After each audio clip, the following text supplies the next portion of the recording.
മധ്യപൂർവേഷ്യൻ രാജ്യങ്ങളെ അശാന്തമാക്കി യുദ്ധം കനക്കുകയാണ്. ഇറാനിൽ കടുപ്പമേറിയത് വരാനിരിക്കുന്നുവെന്ന് അമേരിക്കയും പിശാചിനോട് പോരാട്ടം തുടരുമെന്ന് ഇറാനും നിലപാട് കടുപ്പിച്ചിട്ടുണ്ട്.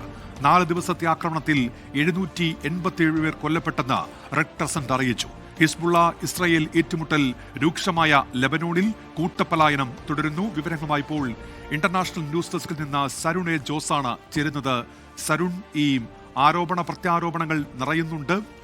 ഇരു വിഭാഗവും അയയുന്നതിന്റെ ഒരു ലക്ഷണവും കാണുന്നില്ല. നിലവിലെ സാഹചര്യം എന്താണ് സരുൺ?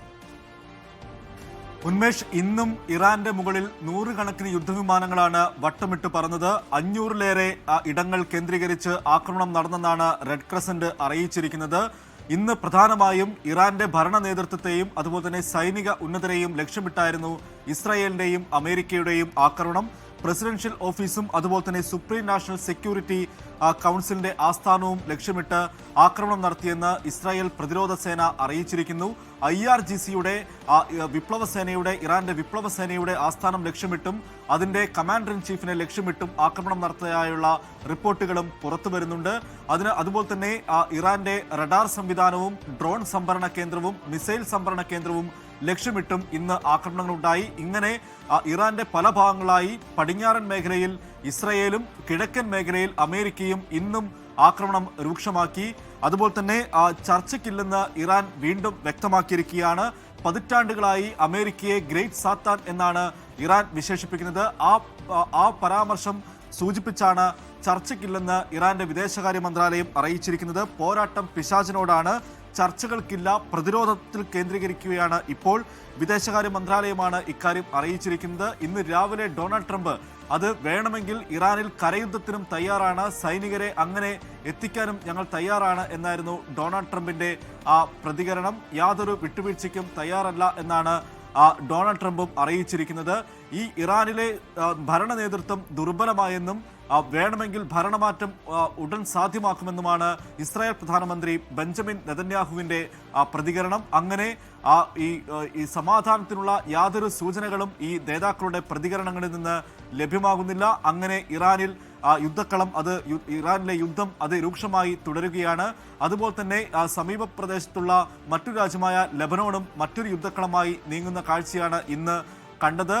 ഹിസ്ബുള്ളയുമായുള്ള ഇറാന്റെ പോരാട്ടം, ഇറാന്റെ ഏറ്റുമുട്ടൽ അത് ലെബനോണിനെ കൂടുതൽ രക്തരൂക്ഷിതമാക്കിയിരിക്കുകയാണ്. ഹിസ്ബുള്ളയ്ക്ക് സ്വാധീനമുള്ള മേഖലകളിൽ ഇസ്രായേൽ കനത്ത ആക്രമണമാണ് നടത്തുന്നത്. ലെബനോൺ തലസ്ഥാനമായ ബെയ്റൂത്തിന് സമീപം ഇന്ന് 30,000-ലേറെ പേരാണ് അവിടെ നിന്ന് പലായനം ചെയ്തത്. ഈ മേഖലകളിലെ 50ഓളം ഗ്രാമങ്ങളിൽ നിന്ന് ആളുകളോട് ഒഴിഞ്ഞു പോകാൻ ഇസ്രായേൽ നിർദ്ദേശം നൽകിയിരുന്നു. ഇങ്ങനെ 30,000-ഓളം പേർ ഇതിനകം തന്നെ ഈ മേഖലകളിൽ നിന്ന് ഒഴിഞ്ഞുപോയി എന്നുള്ള റിപ്പോർട്ടുകളാണ് പുറത്തുവരുന്നത്. ഇന്നലെ തന്നെ ബെയ്റൂട്ടിലെ വിവിധ കെട്ടിട സമുച്ചയങ്ങളിലേക്ക് ഇസ്രായേലിന്റെ ആക്രമണം ഉണ്ടാകുമെന്ന മുന്നറിയിപ്പുകൾ ഇന്നലെ തന്നെ ഉണ്ടായിരുന്നു. അതിനാൽ തന്നെയും ജനങ്ങൾ ഇന്നലെ തെരുവിലാണ് ഉറങ്ങിയത് എന്നുള്ള റിപ്പോർട്ടുകളൊക്കെ തന്നെയും പുറത്തു വന്നിരുന്നു. അതുപോലെ തന്നെ ഹിസ്ബുള്ളയ്ക്ക് സ്വാധീനമുള്ള ലെബനോണിന്റെ തെക്കൻ പ്രദേശങ്ങളിൽ ആക്രമണം കനക്കുന്നു എന്നുള്ള റിപ്പോർട്ടുകൾ ഏറ്റവും ഒടുവിൽ ആയി പുറത്തു വരുന്നു. ഇവിടെ 7 മേഖലകളിൽ നിന്ന് ഈ ഇസ്രായേലുമായി അതിര് പങ്കിടുന്ന തെക്കൻ ലെബനനിലെ 7 മേഖലകളിൽ നിന്ന് ലെബനീസ് സേന പിന്മാറിയിട്ടുണ്ട്. ഇവിടെ ഹിസ്ബുള്ളയുടെ കേന്ദ്രങ്ങൾ ലക്ഷ്യമിട്ട് ഇസ്രായേൽ ആക്രമണം ശക്തമാക്കുകയാണ്. ഹിസ്ബുള്ളയുടെ തലവൻ നയീം കാസിമിനെ വധിക്കുമെന്ന് ഇസ്രായേൽ ഇന്നലെ തന്നെ മുന്നറിയിപ്പ് നൽകിയിരുന്നു. അങ്ങനെ ലെബനോണും മറ്റൊരു യുദ്ധക്കളമായി മാറുന്ന കാഴ്ചയാണ് ഇന്ന് കാണുന്നത്. അതിനിടയിൽ ഇറാനിൽ നിന്ന് ഇന്ന് കണ്ണീരണിയിക്കുന്ന മറ്റൊരു കാഴ്ചയുണ്ടായി.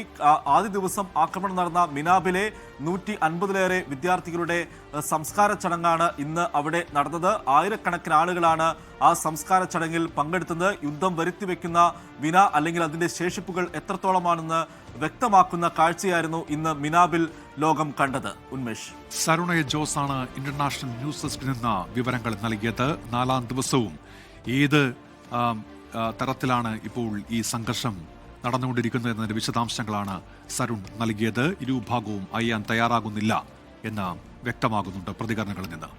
ലോകത്തെവിടെയായാലും ഏത് സമയത്തും 24 വാർത്തകളും ഓഗ്മെന്റഡ് റിയാലിറ്റി പാക്കേജുകളും എക്സ്പ്ലെയിനറുകളും വിശദമായി കാണാൻ ഞങ്ങളുടെ യൂട്യൂബ് ചാനൽ നിങ്ങൾക്ക് സബ്സ്ക്രൈബ് ചെയ്യാം.